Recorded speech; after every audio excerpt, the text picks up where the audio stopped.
il y a des cons partout, sur les côtés, dessus, dessous, sur les sommets, au fond des trous.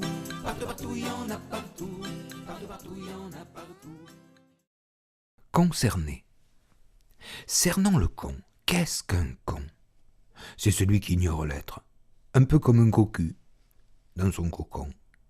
Longtemps avant lui, son voisin est au courant. Souvent, il le lui dit. Et comme c'est celui qui dit qui est, les deux sont des cons. C'est la multiplication des petits cons.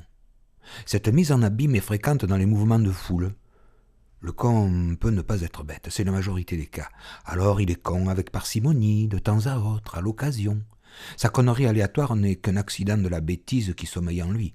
À la moindre occasion, elle se lâche et jaillit comme une déjection incontrôlable, éclaboussant jusque sur ses amis les soirs de réveillon.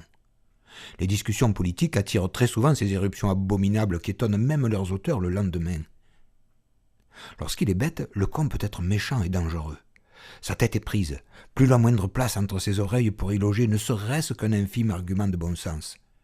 C'est une ébullition permanente, un volcan en activité, bavant sa lave dévastatrice sur les petits cons pétrifiés à la fois d'horreur et d'admiration à ses pieds. Le sommet, sur l'échelle de Pichefière, est de loin le combette ambitieux. Ce dernier est redoutable car il organise sa nuisance, donne des ordres et n'a qu'un seul but, régner sur tous les cons de la terre. C'est le roi des cons. Sa méthode la plus fréquente pour arriver à ses fins est de faire croire aux cons qu'ils ne le sont pas. Faites vous-même l'expérience sur un ami. Dites-lui par exemple « Tu sais toi que t'es pas con ». Vous verrez, vous allez remonter dans son estime.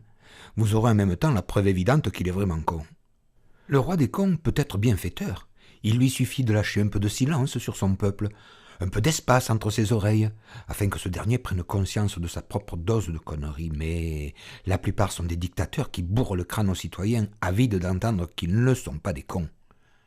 Le faux roi des cons restant le plus lumineux de tous. Il ne l'est pas et laisse croire à son peuple qu'il l'est. C'est un faux con. Le meilleur remède contre la connerie est de savoir qu'elle est là, en nous, bien au chaud, prête à bondir. Au fond de notre tête, son bouillonnement risque à chaque seconde un affreux débordement. Pourtant, une fois qu'on la connaît, on peut très bien l'apprivoiser pour ne la lâcher que dans des rassemblements de cons. Ça soulage. Le con ne fleurit pas qu'au printemps.